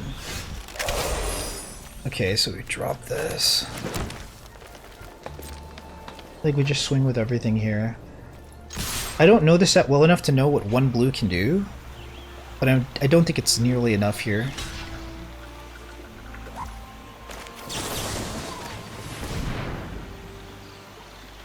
I'm so glad we picked up Blitzball Shot when we did. Okay, so that's a really good. That's a 2-for-1. We dropped the Shopkeep. We should have played this first, I guess. It's a little disappointing. Now this Giant Toad is going to become a 7/7. They have plenty of land. They can flash this back. They have enough mana to do so. What does this do? This brings out a basic land? Okay. So I guess we play this.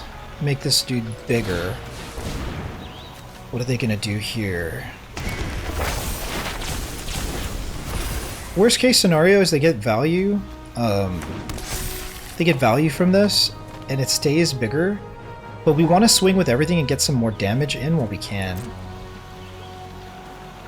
I'm going to take the risk and swing with everything.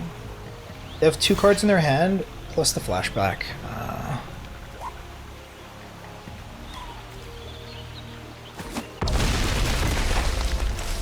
Good thing that we did. We would have gotten no damage in otherwise.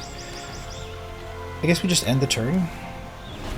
Could have played another land, but there's nothing like near the top end of our deck that needs to resolve with more mana. So they're flashing back in Desperation, which is a really good look. They played a land tapped. They have 2 mana. They can bounce something. They can bounce this. Oh, Mountain Cycling. Looks like they're dead. Nice. So we won our first game. It's pretty strong. We got about 15 minutes or so, maybe 20. It's been a really fun stream. If you're hanging out, thank you so much. We have some videos to upload today. I think maybe 2 videos today. Let's go.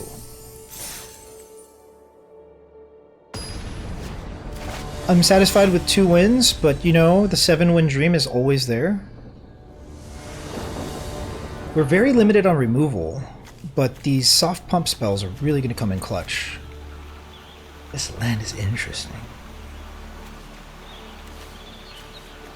I like this.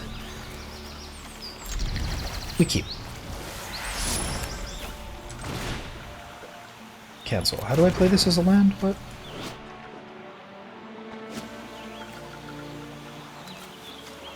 How do I play this as land? Enchantment.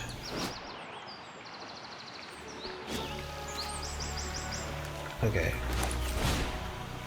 If I can't play this, I made a mistake and I have like a random nothing card in my deck.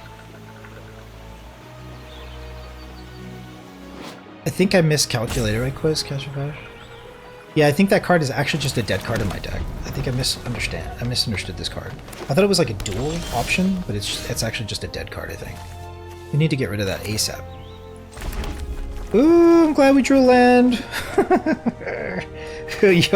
Yo, what is this? At the beginning of your upkeep, look at the top card of your library. If it's an artifact or creature, you may reveal and put it in your hand. If you put a card into your hand this way, create a food token, transform it. I see. We need to get rid of this.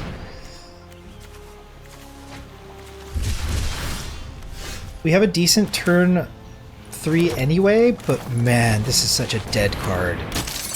Technically, I can actually cast it. What? Add 1 mana of any color? Wow, I can actually cast this card. Look at the top card. There's an artifact or creature card you reveal and put in your hand. I can cast this? I don't want to be casting this. Oh no! Okay. Let's think about this. We have to cast this because it does nothing for us sitting here, but we do have 4 mana, 5, 6, 7. We can activate this, swing for 4,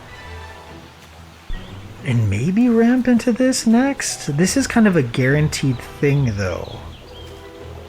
I don't like where we're at, but I also don't mind it. It's our mistake. It's our mistake for not, you know, having read the card thoroughly.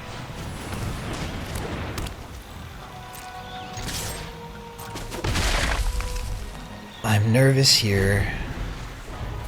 At the beginning of your upkeep, look at the top card. I see. If it's an artifact or land, artifact or creature, it'll flip. They're ramping. What are they playing? Blue, white, green. That's a very good resolves. So they get 2 towns here. This card's really, really good. If I wanted to splash while I'm playing green, I need to look out for this card. They didn't have any towns, and they don't have anything besides blue, green, and white. It's very curious. Ooh, we get to flip. Let's go. Wait, what? Oh, no, we don't. I still misread the card. Feels bad. 1, 2, 3, 4, 5, 6. So we swing here.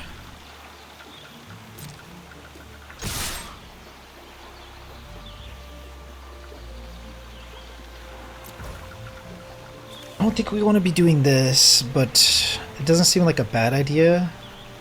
I just would rather save it as a trick. Though, if this continues to get through, which it shouldn't now that they have like all this extra. Yeah. It also does guarantee, like if we don't draw land, we're going to regret doing this. So I think we just go for it.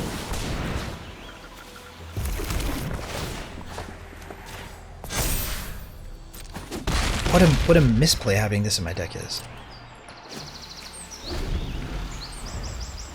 I saw it as like a dual option, and the cooking campsite is so good that I was just like, oh, duh, I'm gonna put this in my deck. I thought it was broken. Obviously it wasn't.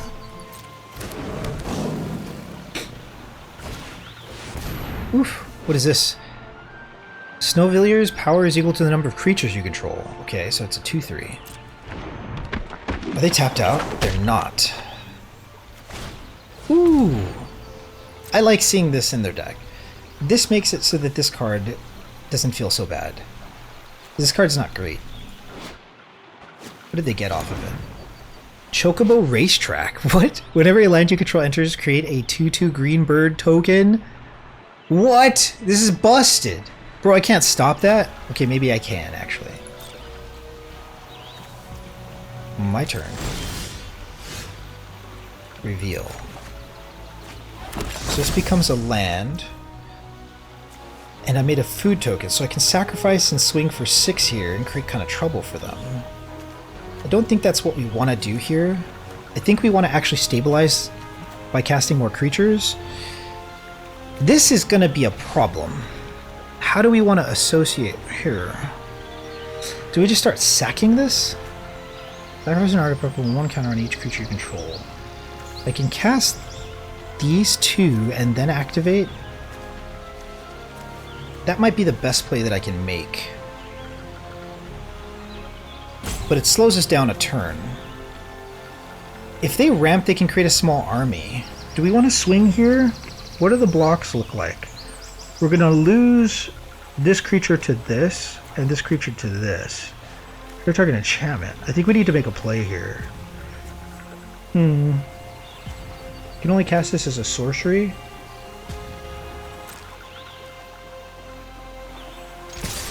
I think we swing here.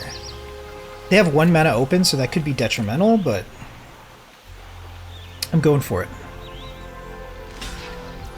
Okay. So we trade this for that creature, which I'm happy to do. Next to damage.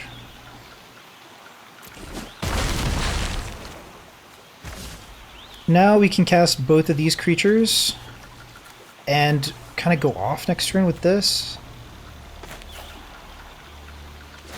Let's go ahead and do this first. Let me get another land. What's very cruel is they still have this open, so they can destroy this now. Casting this and ramping would be kind of strong here. I'm very concerned with the ramp from the Chocobo. Chocobo artifact.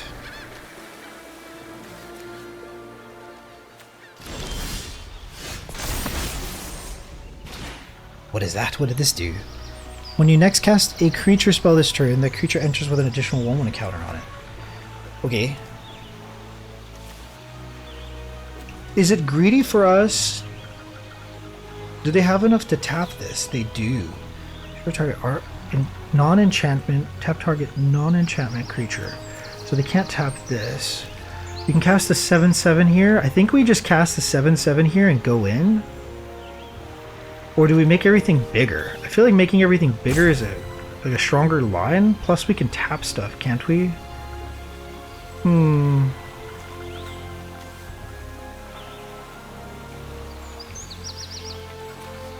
Okay, first of all, let's sacrifice this.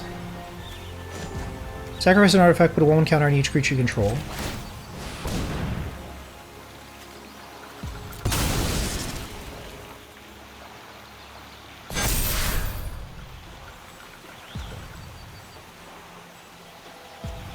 Do we swing with everything? I feel like we don't. Okay, so let's cast this.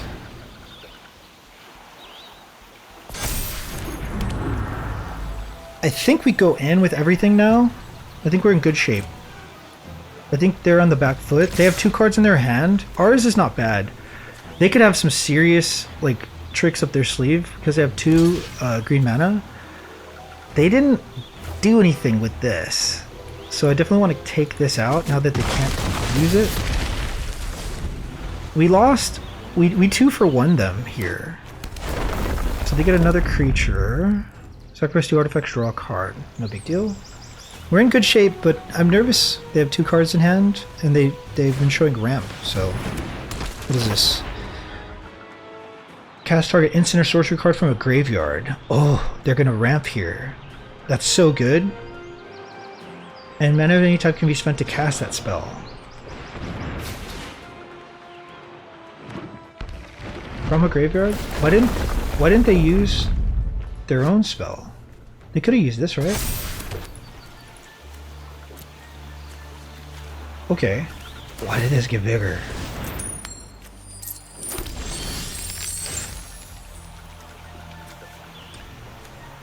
I think we tap this down and swing? I think the answer here is tap something down and then swing. They just lose, right? Can they sack? They just lose here.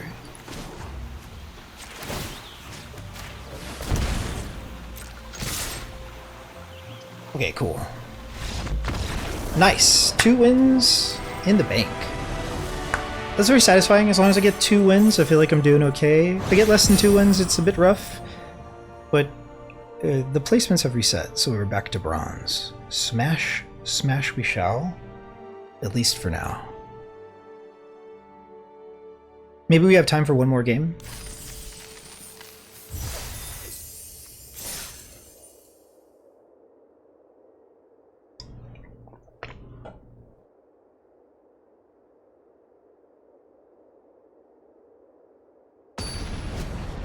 I'm definitely enjoying my playtime more this time, being a little bit less blind. It is kind of egregious to be looking at things up through the spoiler. But getting smashed in Premiere is not fun.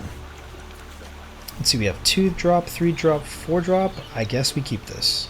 We actually have like a perfect curve. It's a shame we're going first, because we could have used this on maybe a 1-drop. And I guess we still can. Cancel? Wait.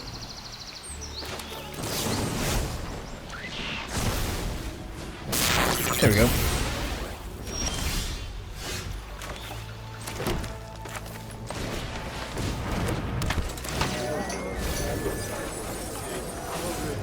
Guess we take the mountain. We lost the regalia, but that's okay.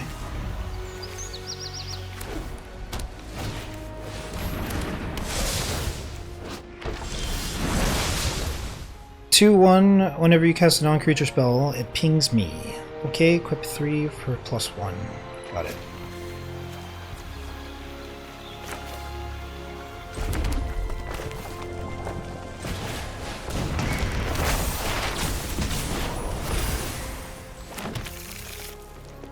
I'm definitely swinging here. The question is, do I block? I don't think I block, I think I just take 2. I think they're pretty happy with that, actually.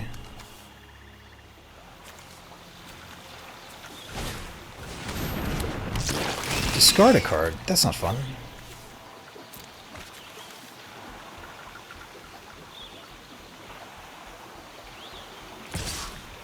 No blocks.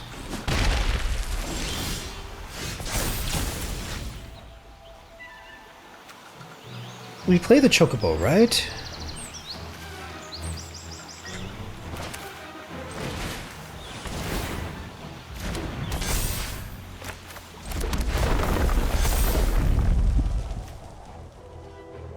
Whenever you cast a non-creature spell, we want to get this into play, but we also want this in play.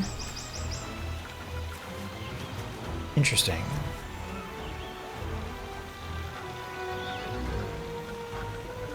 I'd rather trade this for this. If I cast this, what are we holding back to block? The Town Greeter? Yeah, I don't know.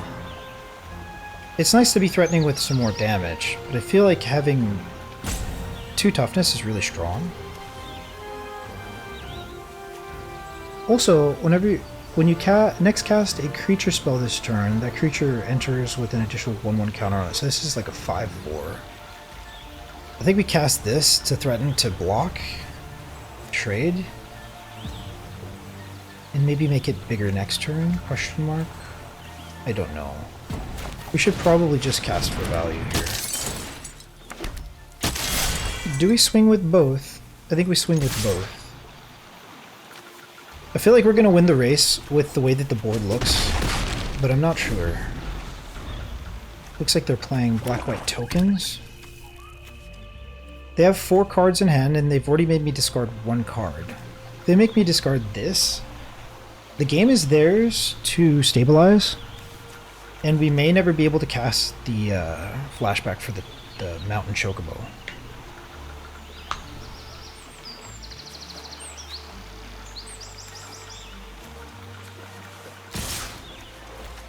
They're swinging.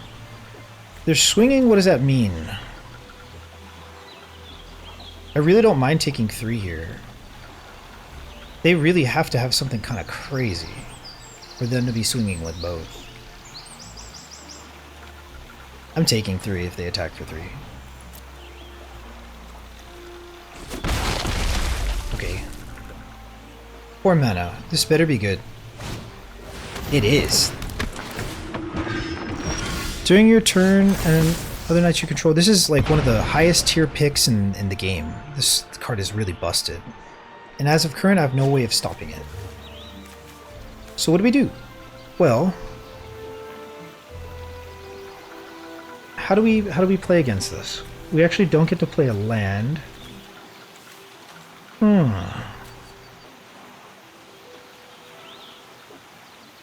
I guess we're playing one or the other.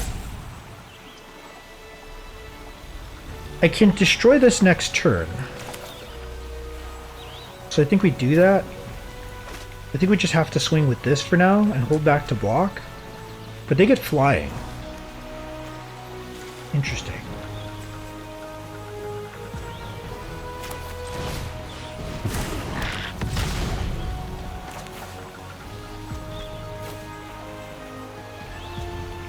Interesting. I think I made a miscalculation here. They're definitely winning the race. We missed the land drop.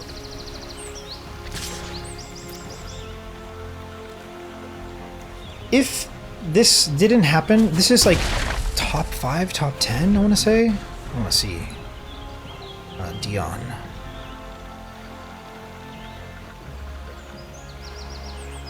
It's top 10. Like, if that didn't happen, the game state would look okay. But I can't help but feel that I made a misplay by allowing this to hit me twice already. Ooh, that's really good. Okay. Really, really good.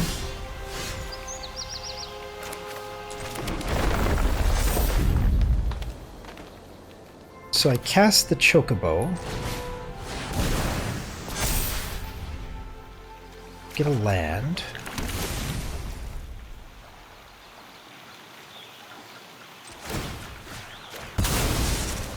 take out Dion before it becomes more of a problem.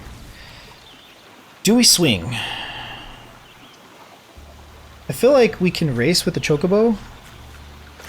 But do we really want to? Yeah, I think we have to race. Can they double block and kill this? No, they can't. Does this have Death Touch? No.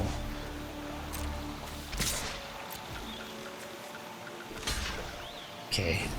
They're in a bad position.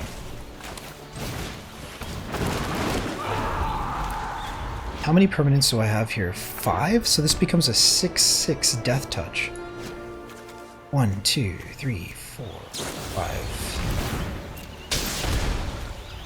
Return 2 creatures. Very good. Tomberry's tapped. I get to swing massive next turn.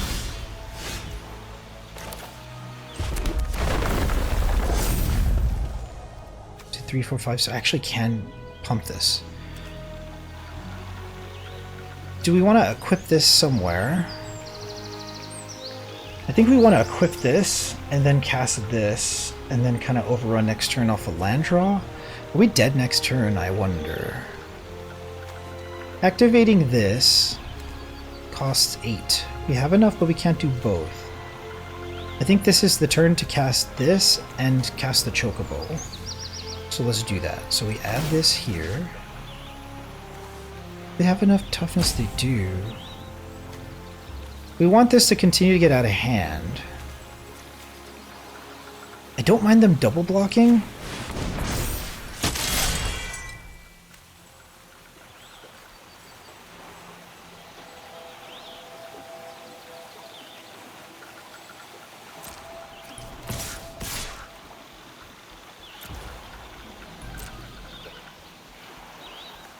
They have bad blocks here. I'm forcing them to have bad blocks. I could have swung with everything, but it just wouldn't have been optimal, I think. I don't know. Why is math so hard, though? Where's my calculator? That's right. That's right.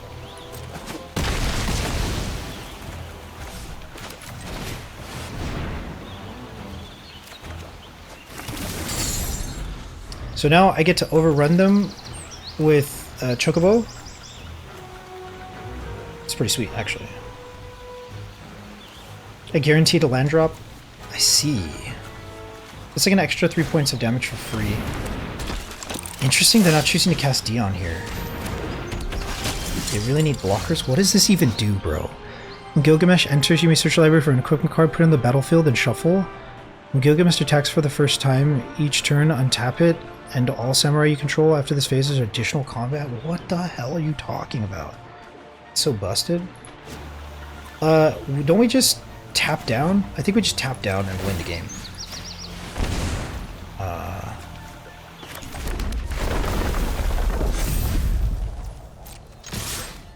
Like, this is GG, right? What do? They block the 5/6. 1, 2, 3, 4, 7, 8, 9, 10, 11. They die before they can recover the life from this. It's perfect. Alright, GG. We shall continue this at another time. That was an 8-hour stream. Feels good. I'm looking forward to waking up again as early as I possibly can and do it again on Monday. Take care, good night, good luck, good morning, see you later. Ta-ta.